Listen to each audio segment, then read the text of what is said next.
We are starting our video series on the 1980s Washington Redskins, and in this video series, we're going to go over the one and only legendary Art Monk. Let's get into it.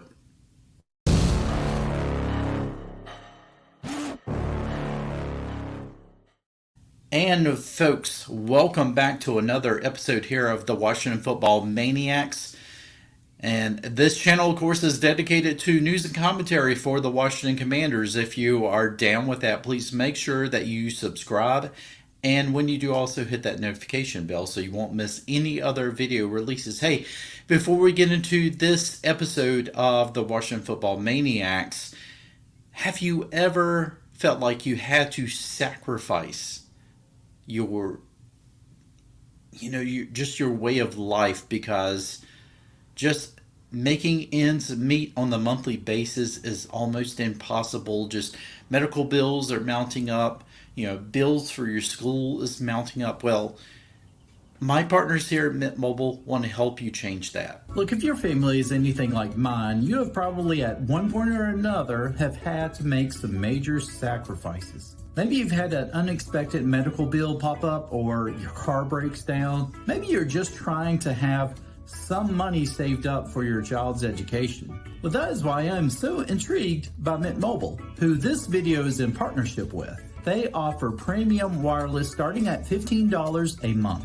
I could get high-speed data and unlimited talk and text on the nation's largest 5G network. I could even bring my phone along with my current phone number, contacts. I'm telling you, I am sacrificing absolutely nothing. Everything that you can do with your big-time cell phone service, you can do with Mint Mobile. So how hard is it to switch your service? I switched to Mint Mobile in less than 15 minutes. How did I do it? Well, it was easy. I just used my phone's eSIM card. 15 minutes later, let me tell you, you are up and running.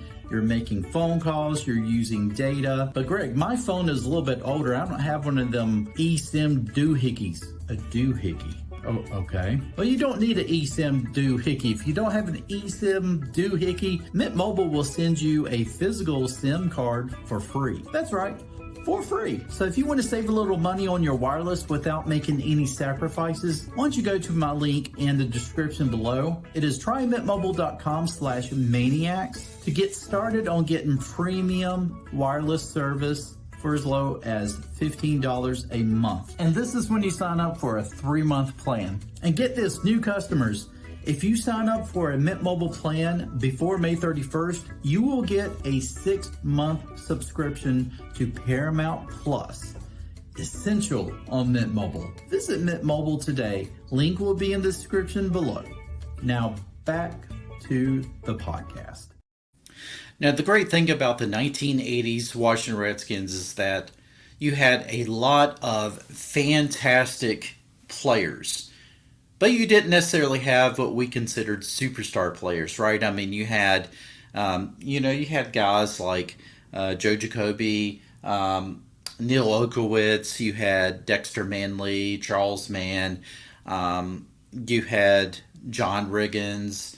You had Darryl Green, of course, the guy that we're going to talk about in this video today, Art Monk.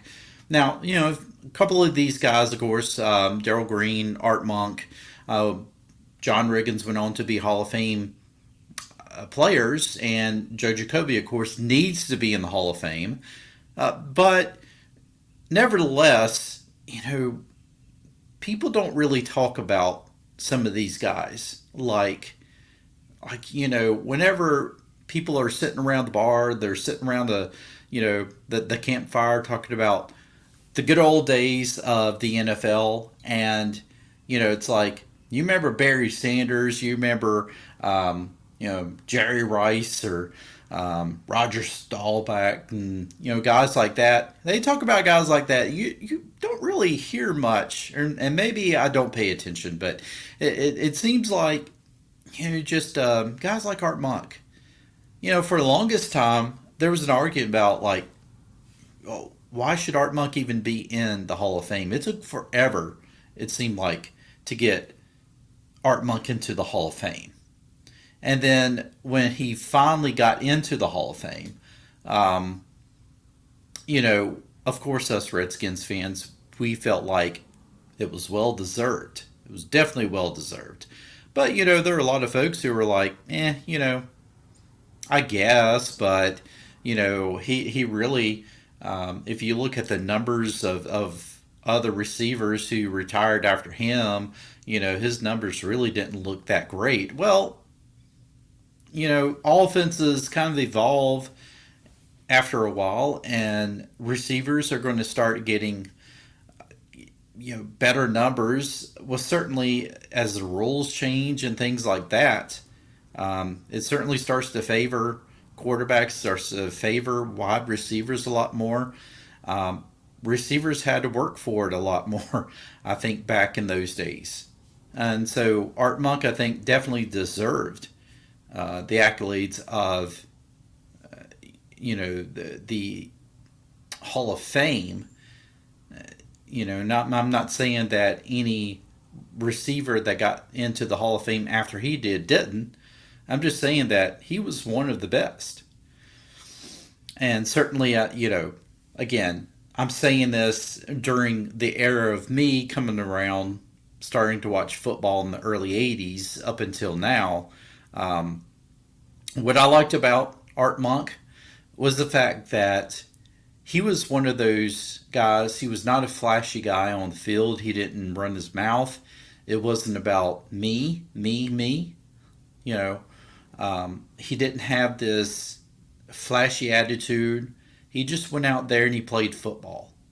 He if someone hit him, you know, kind of dirty or did a dirty play to him, he really didn't retaliate. He just kind of got up. Maybe there was something said, who knows? But a lot of times you didn't really hear it. He just kind of got up, shook it off and walked back to the huddle.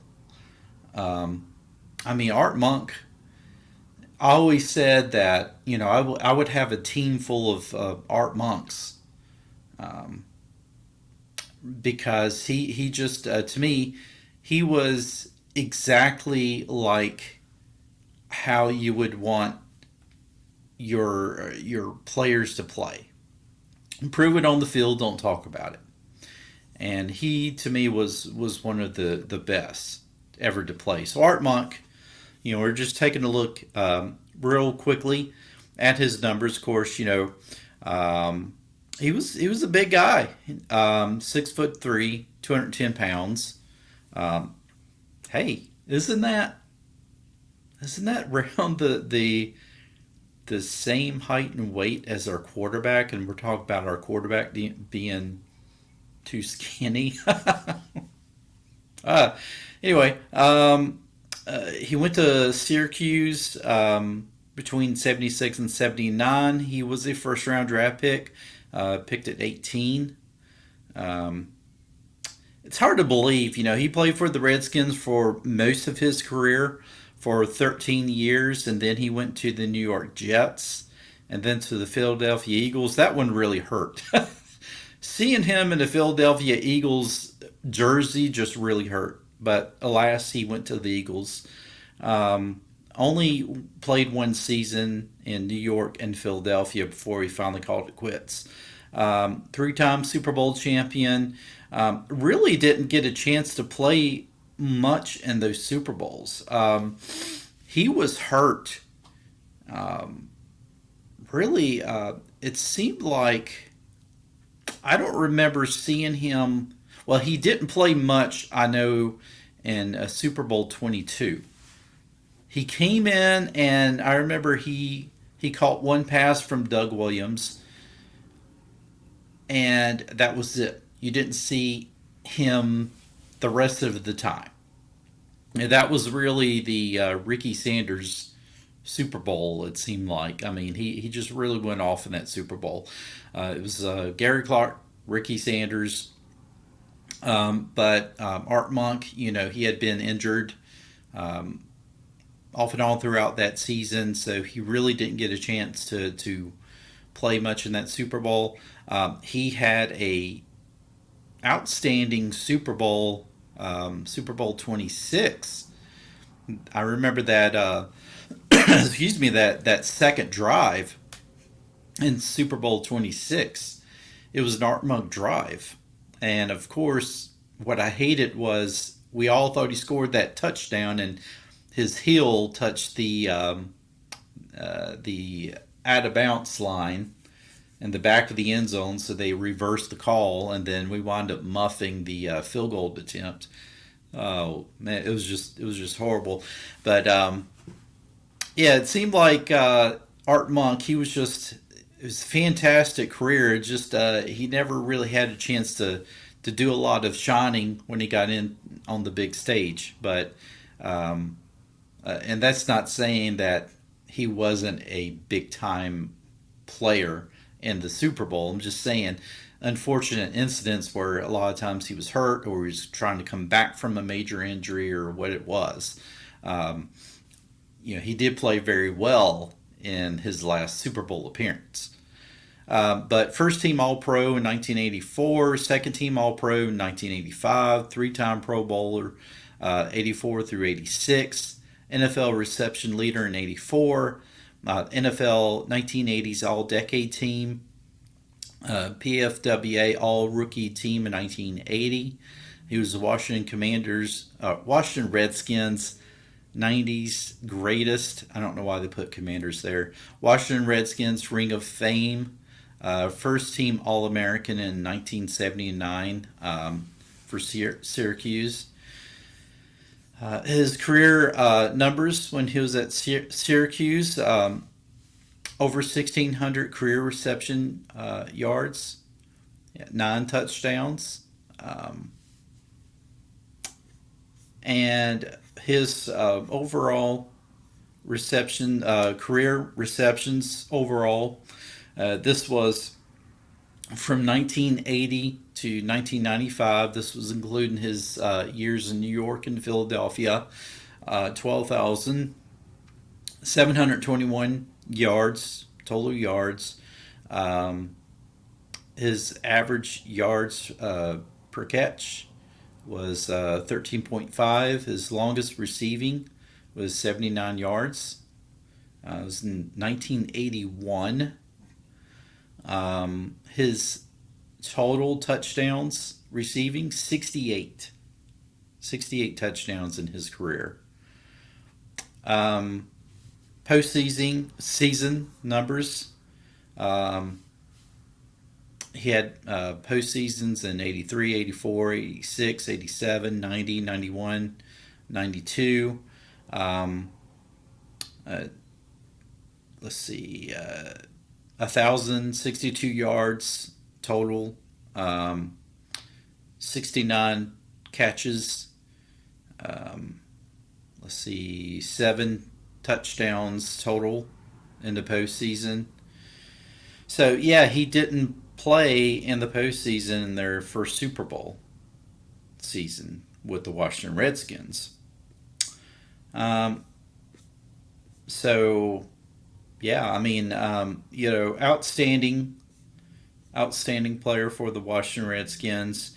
It's just like I said, the thing is that he just didn't really get a chance to play a lot of football. As a matter of fact, if you look at 1987, that one reception was in the Super Bowl, I believe. It looked like 1987, one reception. It's hard to believe that was 40 yards, though, but maybe it was. I didn't think it was. But I have to go back and look at that. But anyway, yeah, so that was Art Monk. Now, again, can you go and you look at other receivers in the NFL and say they had much better stats than Art Monk? Yes. Can you go back and say that there were other receivers that had much more of a presence in the postseason than Art Monk? Absolutely. But overall, Art Monk helped his team get to the postseason. And, he was always a professional. He carried himself as a leader. And I think that's one of the biggest things with Art Monk. Carried himself as a leader, is always very dependable. He was definitely a guy that, if you could count on anybody, it was going to be Art Monk to make the catch. He didn't drop too many passes in his career. And very big target, and just, always able to move the chains. And he would get behind receivers every now and then. But yeah, I mean, he was a possession type of receiver mostly. That's the reason why that you would always see him playing opposite of someone like downtown Charlie Brown or Alvin Garrett, not Musa Muhammad, but Muhammad. There was, and then of course later on it was Gary Clark, Ricky Sanders, guys like that. So he was always the possession guy who could get downfield. The 50-50 balls, he would come up with those more times than not. So, Art Monk was a fantastic, fantastic receiver. If he was back in his prime playing football today, I would have a team full of guys like him. And of course, I'd have a Gary Clark and a Ricky Sanders as well. I mean, obviously. Just like I would have a Terry McLaurin. I'd have Terry McLaurin's and hope I could say the same about John Dotson's as well. But, and Santana Moss's, right? So Art Monk was a fantastic Washington Redskin. He is what helped to make the Redskins have their glory years, their championships, and I'm glad that he was part of the team. Folks, if you enjoyed this episode of looking back on the Washington Redskins of the 1980s, then please hit that like button. And again, if you haven't subscribed already, please consider subscribing to the Washington Football Maniacs. With that said, I will see you in the next one. Take care, folks.